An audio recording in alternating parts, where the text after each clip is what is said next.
Salam sejahtera, ini keputusan terkini daripada PRK Sungai Bakap.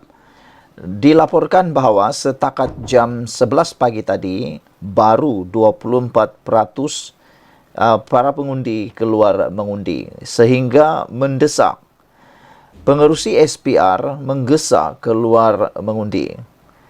Ini menurut pengerusi SPR, Ramlan Harun, beliau menggesa pengundi untuk keluar mengundi secepat mungkin, susulan kadar keluar mengundi yang masih rendah. Dengan keadaan cuaca yang sukar diramal, Ramlan menasihatkan agar orang ramai keluar awal mengundi. Orang ramai juga dijangka keluar akan lebih ramai pada sebelah petang. Dia juga menjangka kadar keluar mengundi lebih rendah berbanding PRN lalu, namun tetap yakin semakin ramai akan berbuat demikian nanti. Setakat jam 11 ini, Ramlan berkata kadar keluar mengundi adalah sekitar 24%. Saudara-saudara sekalian, dengan peratusan keluar mengundi yang terlalu rendah ini, ada dua senario yang bakal berlaku. Pertama, keputusan yang akan diperoleh tidak akan dapat menentukan kehendak rakyat secara keseluruhan. Kerana kalau hanya sekitar 40-50% sahaja yang keluar mengundi, maknanya tidak lebih daripada separuh atau lebih separuh sedikit sahaja pengundi penduduk di Sungai Bakap yang memilih membuat pilihan. Namun tidak boleh dipersalahkan sesiapa tentang isu itu. Yang harus dipersalahkan ialah para pengundi yang tidak mengundi. Jadi janganlah pula nanti sampai menyesal gara-gara tidak keluar mengundi.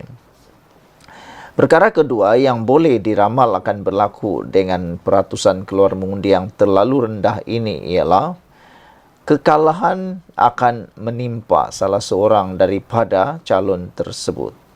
Kalau yang kurang keluar mengundi itu daripada kumpulan orang Melayu, maknanya yang mungkin akan kalah ialah calon daripada Perikatan Nasional. Kerana calon Perikatan Nasional banyak bergantung kepada undi orang Melayu. Namun, jika senario yang kedua yang berlaku, iaitu yang ramai keluar mengundi ialah orang Melayu, maka besar kemungkinan calon Perikatan Nasional akan menang pula. Tapi kalau yang keluar mengundi itu daripada kaum Cina yang lebih ramai turun keluar mengundi, dapatlah diramal dan disahkan bahawa peluang akan lebih besar dinikmati oleh calon Pakatan Harapan. Kerana seperti yang kita sedia maklum, calon Pakatan Harapan banyak bergantung kepada undi orang bukan Melayu. Jadi adakah di sebelah petang nanti selepas jam 1 atau jam 2 petang akan ada pertambahan peratusan keluar mengundi? Kerana jika dilihat sekarang ini baru 24% yang keluar mengundi. Ada lagi lebih kurang 76% yang belum keluar mengundi. Menjadi persoalan kita ialah apa yang menyebabkan peratusan ini keluar mengundi rendah. Mungkinkah disebabkan mereka sudah muak dengan pilihan raya ataukah mereka sudah muak dengan politik? Kerana ada yang kata sama saja kami undi atau tidak, nanti balik-balik undi lagi, kata mereka.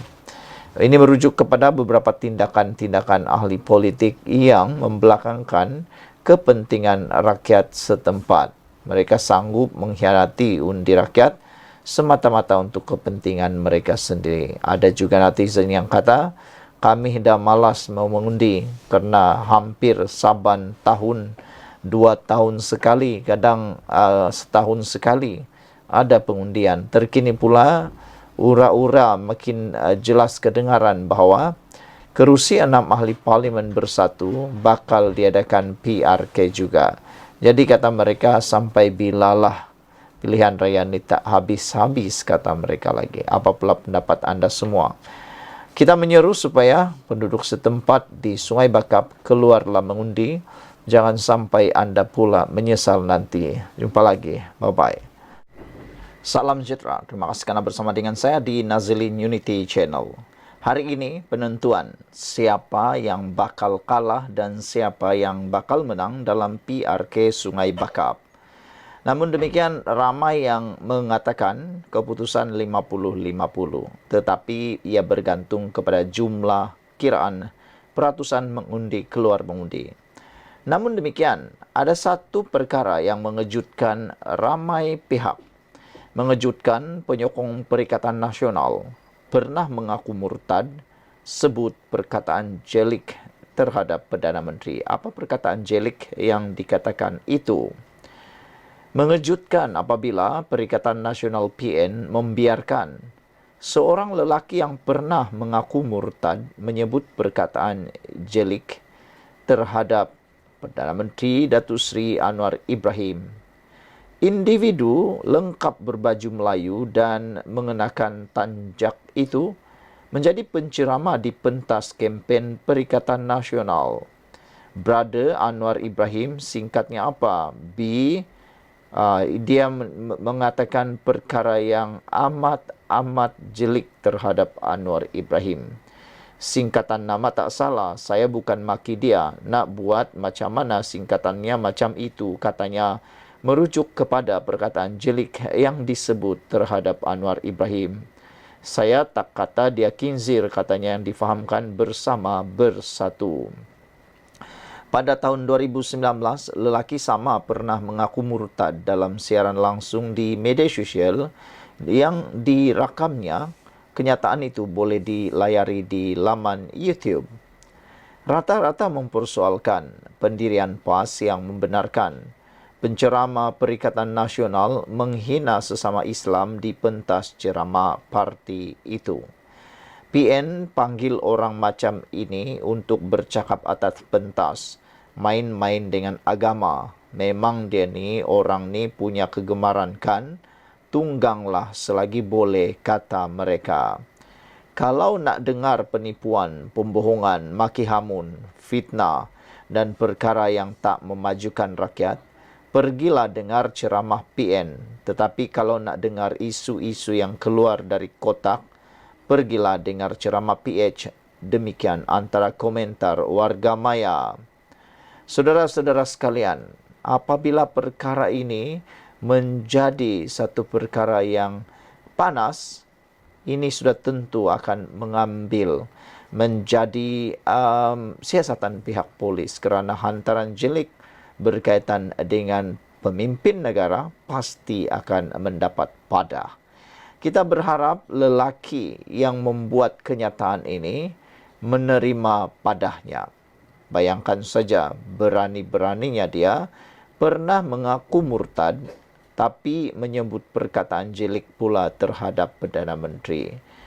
Ini apabila Perikatan Nasional membiarkan seorang lelaki yang pernah mengaku murtad menyebut perkataan jelik terhadap Perdana Menteri Datuk Seri Anwar Ibrahim. Individu yang dikatakan ini lengkap berbaju Melayu dan mengenakan tanjak menjadi penceramah di pentas kempen Perikatan Nasional. Brother Anwar ini, singkatannya apa? Kata beliau, sehingga menyebut perkara yang amat jelik. Saudara-saudara sekalian, singkatan nama tak salah. Saya bukan maki dia. Nak buat macam mana? Singkatannya macam itu, kata beliau. Saya tak kata kinzir, katanya, yang difahamkan bersama bersatu. Sebenarnya pada tahun 2019, lelaki yang sama ini pernah mengaku murtad dalam siaran langsung di media sosial yang rakaman kenyataannya itu boleh dilayari di YouTube.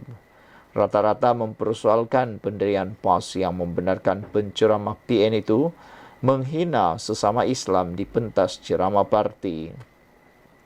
Perikatan Nasional panggil orang macam ni untuk bercakap atas pentas, main-main dengan agama. Memang dia orang ni punya kegemaran, kan? Kata seorang lagi. Dan menambah, tungganglah selagi boleh.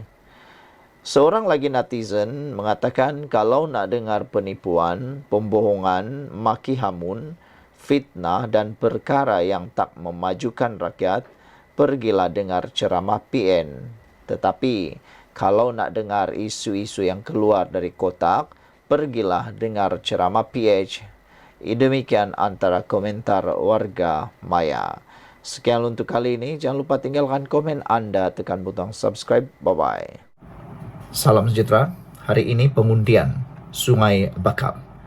Maka dengan laporan ini, bolehlah disimpulkan bahawa Perikatan Nasional Silap Hari Bulan bukan saja kalah, tapi akan kalah teruk di PRK Sungai Bakap. Perikatan Nasional dijangka akan kalah. Di Sungai Bakap, anak muda tidak lagi gairah dengan Perikatan Nasional dan kini selesa berbaju perpaduan. Ilham Center merumuskan gelombang anak muda begitu gairah menyokong PN sebelum ini berubah di Sungai Bakap apabila sokongan mereka tidak sekuat dahulu. Kurang 24 jam hari pengundian PRK Sungai Bakap, calon kerajaan perpaduan dan Perikatan Nasional PN dilihat memiliki peluang seimbang untuk menang dalam pertandingan dua penjuru itu. Menurut kajian sebuah firma penyelidikan bebas, dapatan Ilham Center merumuskan gelombang anak muda yang begitu gairah menyokong PN sebelum ini berubah dengan ketara di Sungai Bakap apabila sebahagian mereka tidak lagi segan bergaya dengan baju T logo perpaduan ketika beribadah atau beriadah. Anak-anak muda yang dulu gairah mempamerkan sokongan kepada Perikatan Nasional sekarang sudah tidak sekuat itu. Pengundi muda mula tidak segan silu untuk bergaya dengan baju gabungan parti perpaduan, lepak berbual di sana-sini. Situasi yang tidak menonjol dalam PRN lepas, menurut kajian dijalankan dalam dua fasa, iaitu pertengahan kempen dan menuju penghujung kempen. Sungai Bakap, Dewan Undangan Negeri di bawah Parlimen Nibong Tebal adalah kerusi bercampur dengan 59% pengundi Melayu, Cina 23%, India 17% dan lain-lain 1%. Calon kerajaan perpaduan diwakili Johari Arifin, bekas guru dan anak tempatan, manakala calon Perikatan Nasional mempertaruhkan Abidin Ismail, pembantu wakil rakyat sebelum ini, Nur Zamri Latif yang meninggal dunia. Selain faktor ayunan anak muda, Ilham Center berkata, sokongan pengundi teras UMNO yang memilih PN pada PRN lalu dilihat sudah tidak sekuat sebelumnya. Kajian di lapangan menunjukkan gerak kerja jentera UMNO yang kuat dan sistematik dengan menyantuni dan mendampingi kelompok itu semakin diterima. Temu bual bersama pengundi UMNO menunjukkan situasi tersebut telah mula berubah sedikit. Kecenderungan mereka terhadap Perikatan Nasional semakin tidak kuat seperti sebelumnya. Menurut dapatan itu, pada PRU 14, Barisan Nasional BN memperoleh kira-kira 8,000 undi bagi Dewan Undangan Negeri Sungai Bakap dibantu 5,000 ahli UMNO di kawasan berkenaan. Akibat rempuhan gelombang hijau, sebagian besar pengundi teras UMNO memberi undi kepada Perikatan Nasional dalam PRN lalu. Menyentuh undi etnik Cina yang mendapat deposit menjadi deposit tetap Pakatan Harapan sejak beberapa siri pilihan raya sebelum ini, Ilham Center mendapati kelompok berkenaan tidak menunjukkan kegairahan untuk membuang undi esok kerana tidak berpuas hati dengan beberapa polisi ekonomi dan prestasi kerajaan perpaduan khususnya berkait isu air. Namun senario ini tidak berlaku secara blok. Sebahagian lagi pengundi etnik Cina tetap memberi komitmen untuk keluar mengundi. Jika PHBN berupaya memujuk pengundi Cina untuk keluar mengundi, mereka berpotensi merampas Dewan Undangan Negeri ini daripada Perikatan Nasional jika perbezaan peratusan keluar mengundi etnik Melayu dan Cina tidak melebihi 15%. Jika sebaliknya, PN akan mengekalkan status quo sebagai pemenang kerusi ini menurut dapatan itu. Sekian dulu untuk kali ini. Ikuti terus ulasan selepas ini.